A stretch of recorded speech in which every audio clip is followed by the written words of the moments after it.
Okay, I think it's time to get started. So hi everyone, I'm Daniel Feldman. Thanks for joining us for our third Mini Analytics Mondays event. This talk is going to be a little different than our previous two Monday talks. It'll be a little more hands-on with code and demos and lots of math. Yaniv Ben-Ami is an assistant professor of economics at Carleton College, where his research is in the application of deep learning to economics. This will be a workshop on applying a deep learning technique called Variational Auto-Encoders to county-by-county time series data about the ongoing COVID-19 pandemic in order to understand it better. It's an open source project on Google's Colab site, so you can follow along as Yaniv is presenting, and you can click the link that's in the YouTube description. It starts with View Session Notebook and follow along in real time, or you can take a look at it later, copy it, improve it, maybe add some new insights, or apply it to your own company's data, your own or some other open data, and understand a little bit more about your time series. So as you're watching, if you have any questions, please just ask them in the YouTube chat window, and I'll make sure we get them to Yaniv, although we might not have time to answer all the questions in the hour we have. And with that, I'll hand it over to Yaniv. Thank you, Daniel. Thank you so much. Let me see. Should I share my screen right now? Yeah, probably. Okay. So this project that, okay, maybe I should introduce myself a little bit, tell about a couple of other things that I'm doing. So yeah, I'm an assistant professor of economics at Carleton College, and I'm very much interested in deep learning. So I basically try to figure out ways of using deep learning in economics in general. And in particular, I am interested in variational auto-encoders. And even more in particular, my personal take on variational auto-encoders is that they do dimension reduction. They can take complicated data and map it to a low dimension representation. And my personal take is, if you're going to do dimension reduction and you're going to use this high capacity methods like variational auto-encoders, why not going all the way and reduce the dimension of your data to one dimension? And so typically what I do is I study ways of using variational auto-encoders in economic applications, and I tend to use a variational autoencoder that maps complicated data into just a one-dimensional and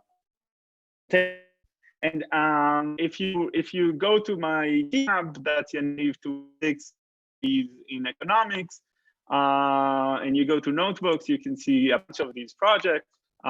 So some of them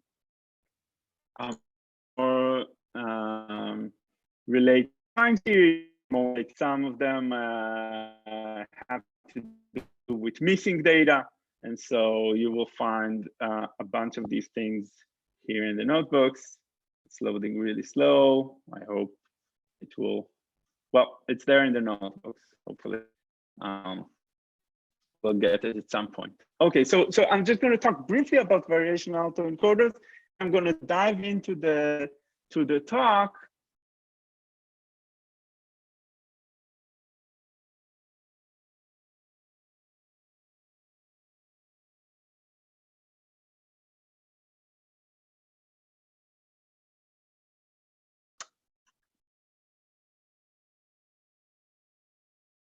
Am I back? Can people hear me? Okay, stuff crashed for a second. Okay, so I'm going to assume that people can hear me. What did I want to say? Oh, here are some of the other projects. So I gave a workshop on variational autoencoders for business applications, specifically for customer insight. You can find it at the one-dimensional VA workshop. I'm working on missing data with the Twitter rankings data set. And so this is work that I'm doing in this in the Twitter movie ratings notebook. And today, we're going to focus on the COVID-19 VAE's counties notebook, which is what you will open if you press that link that you got. If you press on that link, it should open for you an environment where you can actually compute each one of the cells. It's a working environment. You get a CPU from Google for free, and actually you get a GPU, and we'll see how it works. Okay, so the talk's going to have like 4 parts. The first part is one where I get you up and running with the Google Colab and with the notebook so that you can make sure that you can run it. The second one where I'll be exploring the COVID-19 data set, doing some initial exploration, some basic regressions on it. And then the second part of the talk would be setting up a variational auto-encoder, and then getting that encoding and playing around with that encoding, saying what is it good for. And so if you're watching this way in the future and all you care about is variational auto-encoder, jump to about the half of the talk into the future, because there's going to be some time until we get there. I'm just going to say one word now about what is a variational auto-encoder. So the idea is you have a neural network where, let's just see if I can get some graphs in without crashing the computer like before. So the idea is we're training a neural network. We want to take complicated data that has lots of variables in it, and we want to compress it into a low dimension representation. How do we do this? We set up a neural network where the objective of the neural network is you give it some data as an input, it should spit the same data as the output. You're asking it to reconstruct the same data, and the objective is don't mess it, just don't mess up the data that I gave you. Okay, so how is it going to generate a dimension reduction? In the middle of the neural network, there's a place where there's just, in my case, just one neuron, one artificial neuron, where all the data has to pass through. So every point has to be mapped to some number on that neuron. That ends up being the encoding that the VAE generates for us. And so the part of the network from the input all the way to the bottleneck, that becomes an encoder. We can use it to take any data that we get and map it to the one-dimensional numbers. And if we're interested, what do those numbers actually mean? We could use the second half of the neural networks, because the second half of the neural network will take an encoding and decode it, make it into fully fledged data again, and that could explain to us what those numbers actually mean. Okay, so that's the variational auto-encoder. Now I'm going to dive into the COVID-19 notebook, and I'm going to start right with the setup. Okay, so if you got the link and you pressed on that link, the next thing you want to do is you want to make sure that you have your own copy of it. And so go to File, and then press Save a Copy in Drive, because that will make a copy for you that you can save. The link that you got, you can edit it, you can run it, you can't save it. And so it's better if you have a copy that you can save, so save it in Drive. Then you want to make sure that you actually have a GPU working on it. And for that, you go to Edit, and then Notebook Settings. And here you will see that you can select either you want a GPU, no GPU, or a TPU. GPU, just keep it on a GPU. And then if you want to see what's the GPU that you've been allocated from Google, you can run this cell, and it will tell you. Let's see what I have right now. I am connected to Tesla 45C, whatever that means. Okay, and then this is a brand new environment that Google set up for you. Most of the packages that you will need are already installed. Some you need to install into that environment. So whenever you get a brand new environment from Google Colab, if there's a package that wasn't pre-installed in it, you need to install it.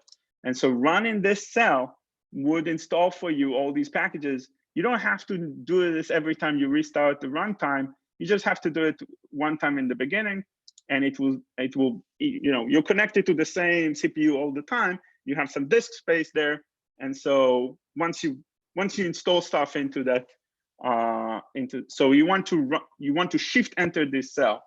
I already have done that. So for me, all this would be just requirement already satisfied.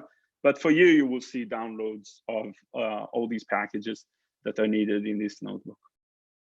Okay, so if you've done all of that, then you'll now be all set to run your own copy of this notebook. And whenever so running it just means shift enter every cell. Whenever you shift enter, it runs the cell and then goes to the next cell after that. I'm pressing shift enter, and that's what's moving the cursor down, but it would also compute a cell. So for example, this cell that I'm looking at right now just writes a Python file. The Python file that you see in the cell, just writes it into the disk, and then that contains a function that I will then import in. So if I press shift enter, it will run it. Running it just means that it's writing the function into the disk. And then when it finishes to run it, everything is super slow. When it finishes to run it, it will say overwriting COVID-19 data. And that means the file is now sitting and I can import it. Okay, so I'm not going to go in too much into the specific. When I do something like that, when I write a function into the file, for the most part, I'm not going to get too much into the details. It's just too long to get into the code. Let me just check if there's any questions on the chat.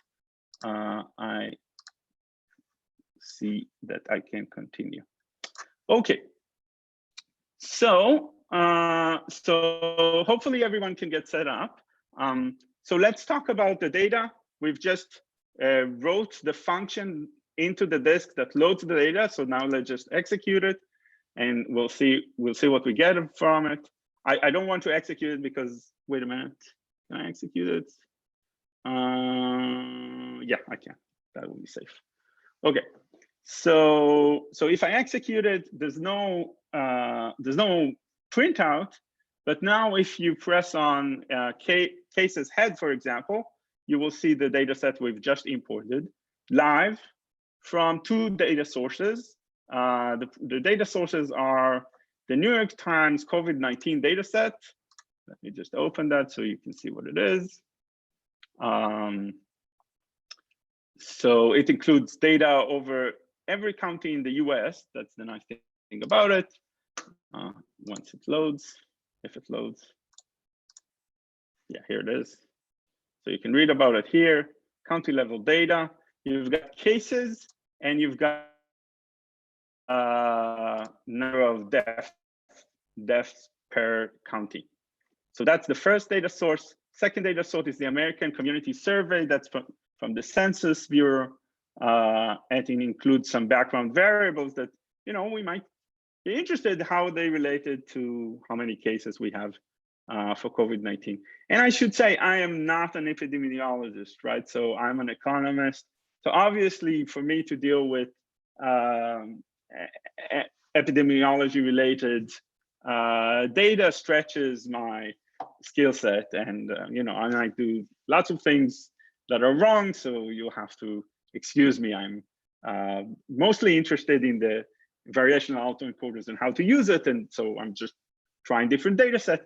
And to tell you the truth, the COVID-19 data set is simply a data set that people are very interested in, and it's a time series data. So it allows me to push the envelope on what can you do with variational autoencoders on time series. Okay, so that's my okay. But still, whenever you start with a new data set, you have to play the data scientist, right? You have to first just understand what you just got with your data set. So we'll do this for a couple of minutes. So cases, what is cases? Cases is basically a time series of how many cases of COVID-19 you've got per county. And I sorted this according to the latest reading that's from yesterday.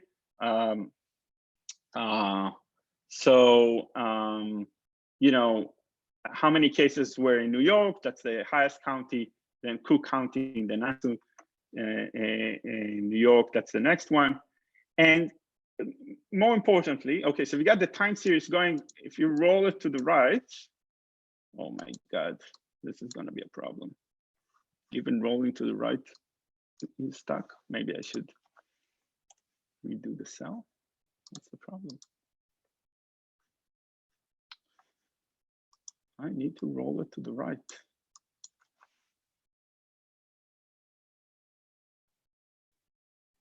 Oh, here, I got it. Okay, so if you roll all the way to the right, what you will see is we've got the data that comes from the census. So we've got population, we've got public commute. I have a list here of what everything means. Public commute, for example, is how many people in the county, how many workers regularly use public transportation in order to commute. That's a variable that might be interesting because it might be related to how COVID-19 spreads while you're doing the commute.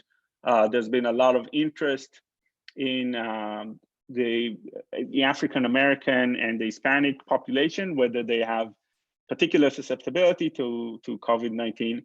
So I've got variables measuring what's the size of the American African population in the county and what's the size of the Hispanic population in the county.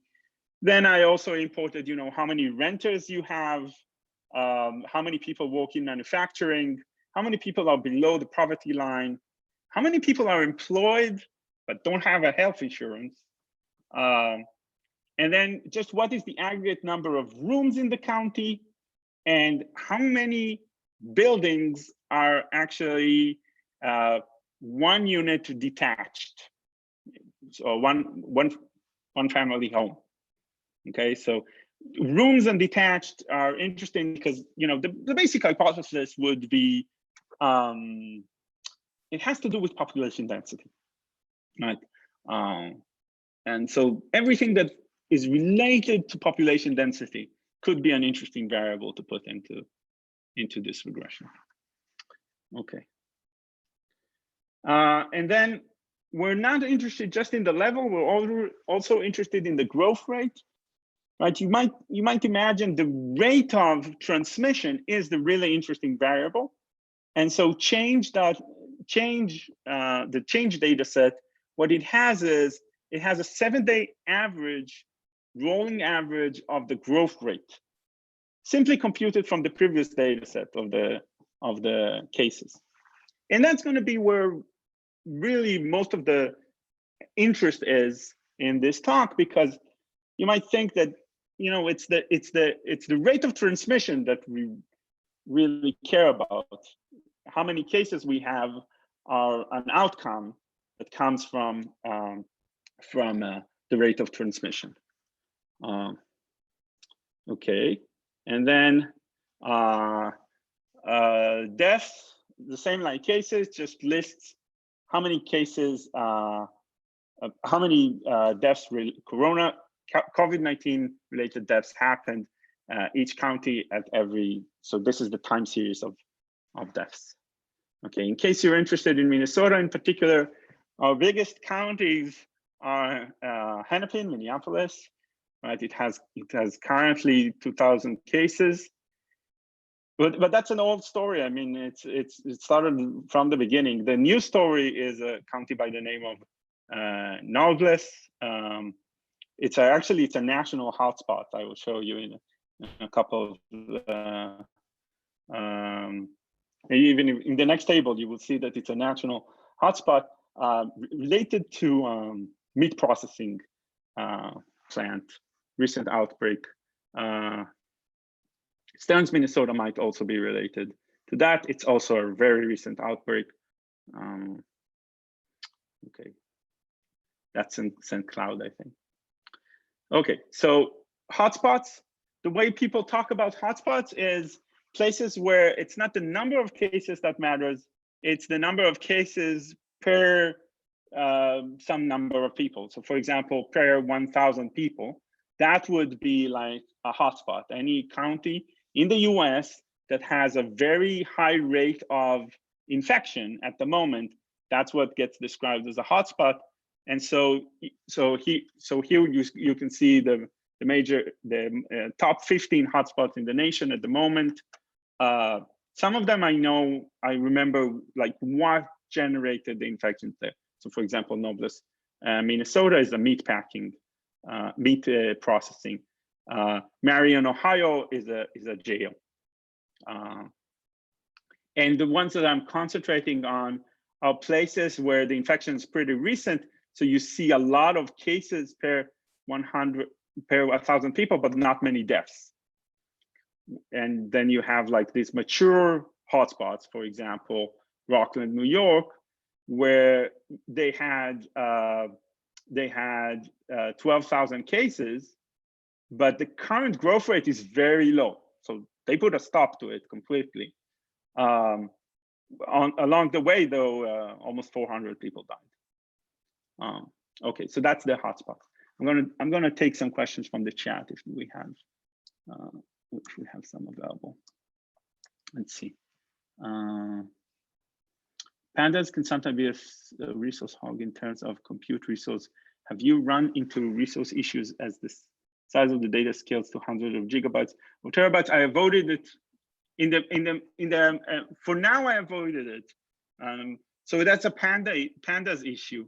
I should say that everything that you do with deep learning is relatively robust to big data, because all you're doing is you sampling from the data. You don't have, when you train a deep learning network, you never have to load the whole data. You just train a couple of samples. Sorry, you load a batch at a time.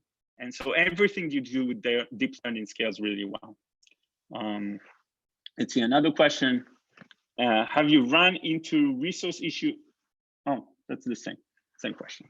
Okay, thank you, Kim. And wait a minute, sorry, thank you, Riley. Okay, so I'm gonna get back to the data. So one of the things that everyone has been doing, and so I'm gonna provide you code so that you can do it yourself, is let's just map the data. Okay, so we can have an interactive map. Hopefully things would work without the interactivity doesn't really work because of the I guess because of the zoom. No, it does. So I can zoom in on this map, right? And here the map is colored according to how many cases, and I can get some of the information about each of the counties. So here's Hennepin County with its 2,000 cases. Here's Nobles County with its almost 1,000 cases. And a related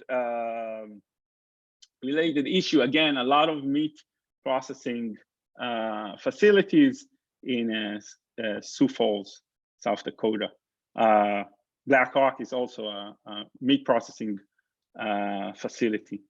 And then the counties around it actually include lots of workers that commute into that meat processing facility, because these are really huge facilities. Okay, yeah, Woodbury is another one. Meat processing. So lots of this has been an ongoing issue. You will see it with the Variational Auto-Encoder. It will be able to sort of zoom in on this recent outbreak that's coming in primarily from jails and from meat processing facilities. And for me, this is an enigma. Like how come all like a huge percentage of the meat processing facilities are generating outbreaks? I never been to a meat processing facility. Maybe if I visit one, I will understand. Okay, so just like you can map cases, you can map the hotspots, and so this would highlight for you exactly just these cases where it's the number of cases per 1,000 that is interesting. Okay, so now I loaded all these data. Can I do some simple regression to see how things are related? So my idea of a simple regression is a log-log regression, right?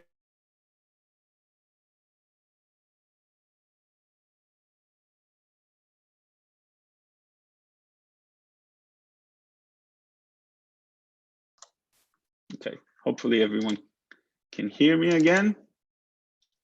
I had another call.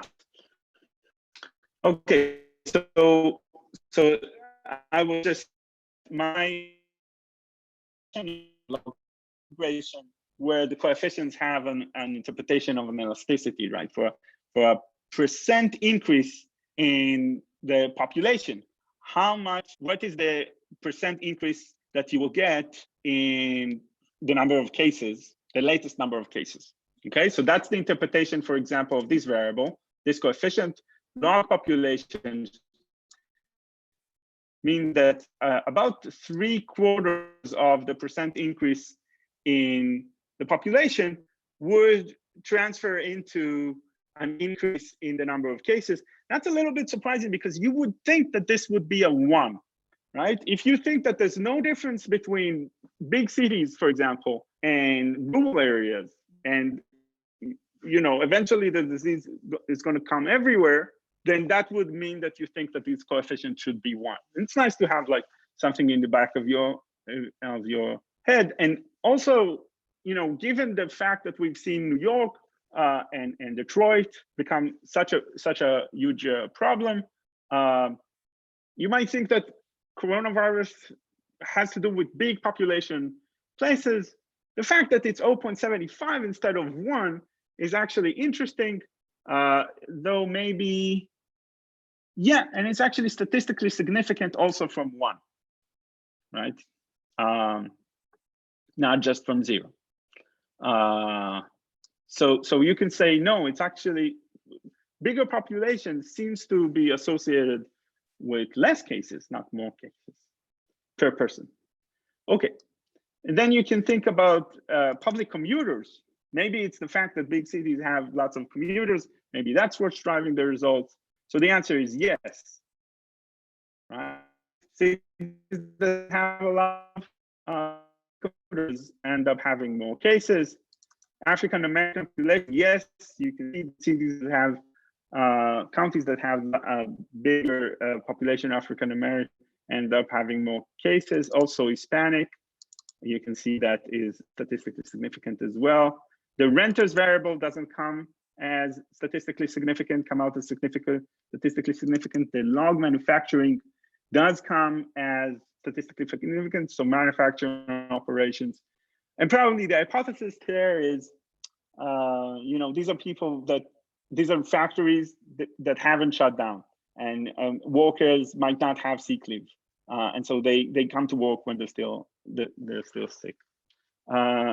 And then the percent below poverty, that is interesting. Poor people, by being poor, actually are not conducive to the transmission. It might be that conducive to the transmission because of, that's correlated with other things, but poverty by itself does not cause transmission.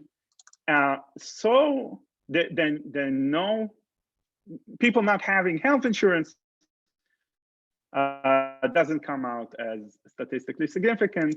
If there's more rooms, it turns out that this is something that contributes. But if the buildings are detached, that's something that decreases the number of cases. And so, how can you increase the number of rooms without increasing the number of detached? It means you're actually looking at a higher density city, right? It has more rooms, but still the same number of detached houses. So it's more dense. So rooms is a proxy for density of construction, and it comes out as positive, and detached is low density, and it comes out as negative, as you would expect, but it's nice to get coefficients that are this strong. Okay, that's our basic understanding of what's going on in this data set. And now that we have the cases, we can plug the cases into a regression that looks at the death rate, right? And so we can ask what causes more death rate than what you would expect based on the number of cases. So obviously, more cases means death rate. But then let's pick some variables here. Public commuters somehow cause, having more public commuters somehow causes that you get a higher death rate per case. Let's pick some other variable. The death rate, the death rate that's not explained by the number of cases is, the density of the construction, of the makeup of the city. Okay, so that, before we get into deep learning, we should run some simple regressions to understand the data. Okay. Now, I should say in the background, what's going on is we're going to try and understand how all this data is related to the growth rate of cases, not just how many cases. And so we have to take like a broad view and try to understand how the growth rate has been evolving. And so I came up with this visualization. And so let me try and maybe I'll pick up to see if there's a question in the chat, and then I'll describe this visualization. Okay, not yet. So what is this visualization? What I've been observing is that, growth rate is related to policy to a large degree. As we do social distancing, as we shut down businesses, the growth rate is going to come down. And often you would see that what triggers these policy actions is how many cases you have in a county. And so to some degree, there's this between the number of cases that you have in a county and the growth rate of the number of cases. And the one way that it works is it's not just the obvious way that, the growth rate is something that generates cases, but also cases generate policy reactions that then reduce the growth rate. Okay, so you have this two-way relationship between growth rates and cases. One is technical, growth rates add cases, and so one is like the integral of the other, one is the derivative of the other, right? That's a technical way. But there's also this policy response that happens when policymakers see lots of cases. Okay, so how can we visualize that? So I just do a plot of growth rate as a function of cases. Okay, and then I use colors in order to see how a county moves over time. And so yellow is like old data coming from 40 days ago. Green is 20 days ago. Blue and purple is current data. And so what you can see by looking at this picture is what happened to the distribution of growth rates over the last 40 days. Generally, you can see yellow moving down to green, moving down to purple. And so we had national policies and local responses reducing growth rates in a very dramatic way over the last 40 days. That's what you can see in this chart. And if you're interested in any particular case, again, this is an interactive chart, so you can just hover on the data that you're interested in, and it will give you exactly what's the growth rate, how many confirmed cases, and what are we talking about. And I sized the dots according to the population. And so this is New York, and this would be Cook County. Chicago and Nassau, and there should be Los Angeles here, easy to figure out because it should also be big. Here's Los Angeles. Okay. Okay, so that's my version of tracking what's happening nationwide. That's my dashboard. Okay.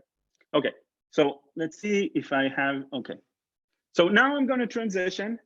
I've done some exploratory analysis here on this data. Now I'm going to set up a deep learning model. And in particular, I'm going to construct a variational autoencoder. So let me talk about variational autoencoders for a second. So we've said what they do is they reduce the dimension of the data. Here, the data that we're going to work on is the growth rates data. So what is the input? The input to the neural network would be the time series of growth rates, county by county. It has to take that time series of growth rates, encode it into just one number, and be able to also take that number and decode it back to something that looks like the entire series of growth rates. Okay. Here's the wonderful thing about the encryption that you get from a variational autoencoder. The idea is you're going to take multidimensional data and we're going to map it into a one-dimensional spectrum. And the way this would work is points that are close to each other in the original data are going to end up close to each other also after we map them into one dimension. Okay, and so the as taking like a path in multi-dimensional data, and all the points that are close to where that path goes in multi-dimensional space get encoded onto the closest place on this non-linear line that just traverses the three-dimensional space. The variational part, variational autoencoder, and I'm going to use a slide from Francois Chollet's wonderful book, Deep Learning with Python, which I should say, if you want to join us, there's a deep learning study group that I run every Sunday at 2. You can find it on Meetup. And we're going through this book, running the notebooks that are there. We haven't done the variational autoencoder. No, that's it. That's the almost the last chapter of the book. And so you're welcome to join us as we explore that. Okay, so what does the word variational in variational autoencoder means? It means that when we do after we run the encoder, we're not just going to end up with just a mean, we're going to end up with a distribution, because for us, one number that will be interpreted as the mean of the distribution and another number will be interpreted as the standard deviation of a distribution. And then what we're going to feed into the decoder is something that came from that distribution, a sample that came from the distribution. And so basically, we're going to add some noise to that encoding. That noise means that the variational autoencoder is going to mix stuff up. It's going to see a data point. It's going to map it into the one-dimensional spectrum. But then when it goes to decode, it would mix it up with points that have been encoded either to the left or to the right. And so it better make sure that points that are a little to the left or a little to the right are actually similar. And maybe even if they're a little bit further, they should still be somewhat similar because the distribution, has tails. And so you might even, on rare occasions, you might mix it up with something that's pretty far away. That's the variational autoencoder. That's what generates for us a really good encoding in that points that are close are similar, but also points that are on a relatively longer distance, they're also still similar to some degree. Okay.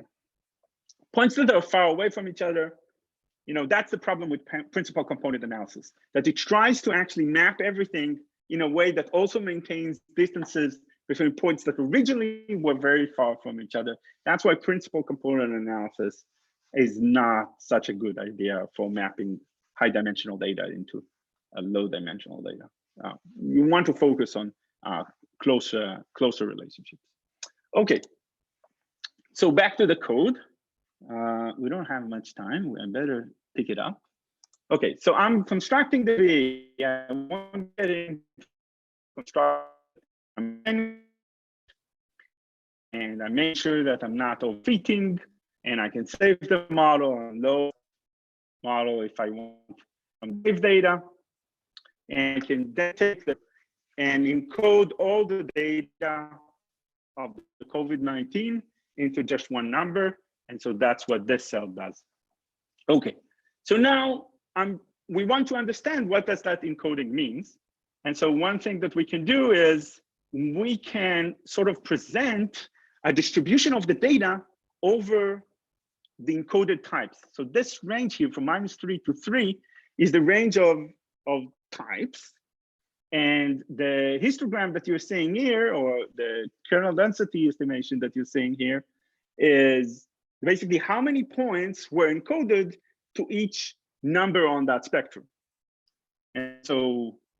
But then you ask yourself, okay, that's nice. Now I know how many points were encoded into each place in the distribution, but I still want to know what does that mean to be in a particular location. And you can use a decoder in order to figure that out. So the image that you're seeing here is the numbers -3 to 3 decoded. And this is growth rates. And so what you can see is if you've been decoded to something like a -2.1, that means that around the end of March, you had a very high growth rate.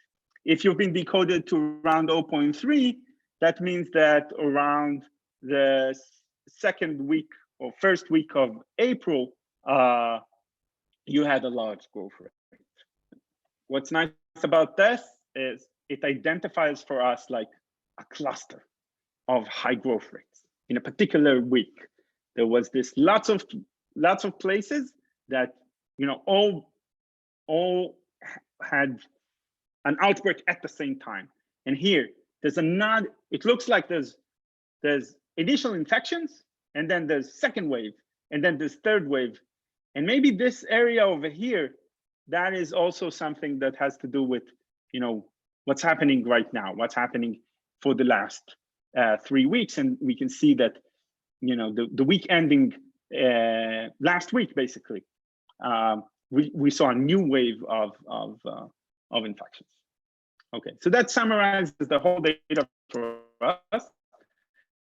And if you're interested in that, comparing them to the actual data, here are some ideal types comparing them to the actual data. So 0.20 and of the counties that have been mapped to encoded to numbers next to it, and you can see our own Minneapolis has been encoded to a -3.34, and that's looks like it's still not on that second outbreak.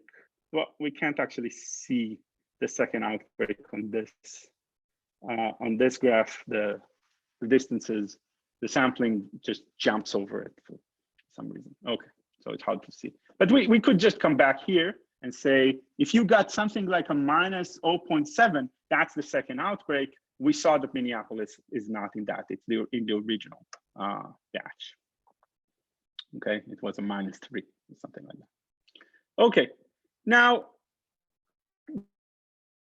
since we got distributions, we do distributions, and so we can cut the data according to a variable that we're interested in. We can see what that generates. So for example, here I'm cutting the data according to whether it's a big city with population above 300,000 or below 300,000. And you can see that the big cities, yeah, they center on that initial infection, and also big cities do play a role in that second wave. Okay, but they don't play a role in the third wave or the fourth wave.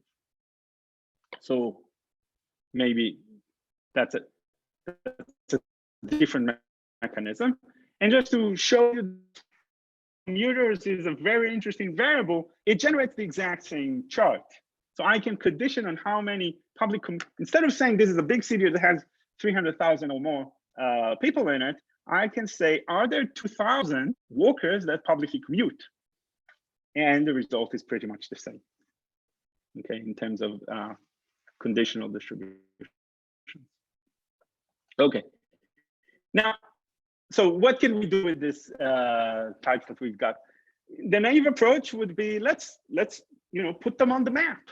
If we put them on the map, what do we see? We end up seeing only that big feature, which means that very low encodings means early infection. Higher encodings means later infection. And so you get a map that just basically says which counties on the US got infected first, second, third. Those little variations that we see here, like this cluster, it's hard to see it on the map because the color changes are really subtle. Okay, so we get one thing. We get to see, what was the time progression on this map. What you can see is what was the time progression in terms of growth rate. What county was hit at what time with the highest peak of initial outbreak. Okay, the much more interesting thing is trying to use the variational autoencoder to cast some light about that interplay between the number of cases and the growth rate. And so what I've done here, hopefully this would load. Yeah, good. Please don't crash. I have to scroll all the way up and it makes big stops in the middle. And I do believe that I need to also increase my screen so that you'll be able to, oh, I can actually remove the table of content. That will give me some screen. Okay, hopefully now, if I scroll this all the way up, so what you're seeing now is you're seeing the paths that each county took through this space, the space of the number of cases and the space of, what's the growth rate. Okay, here's the first one. This is for the lowest types, right? Each chart is for 200 counties. We have 2,000 in general, so we're gonna get like about 2,000 that have cases in them. So we're gonna get about 10 of these. And then what I do is I color the path according to the encoding, right? And we're looking at groups that have relatively similar encodings to begin with.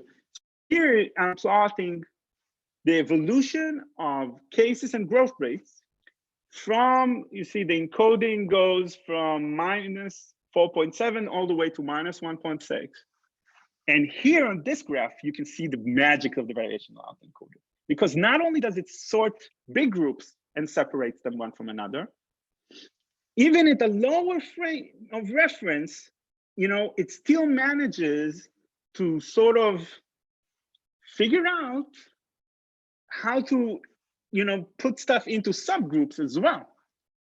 And so you can see like the green, which would be associated with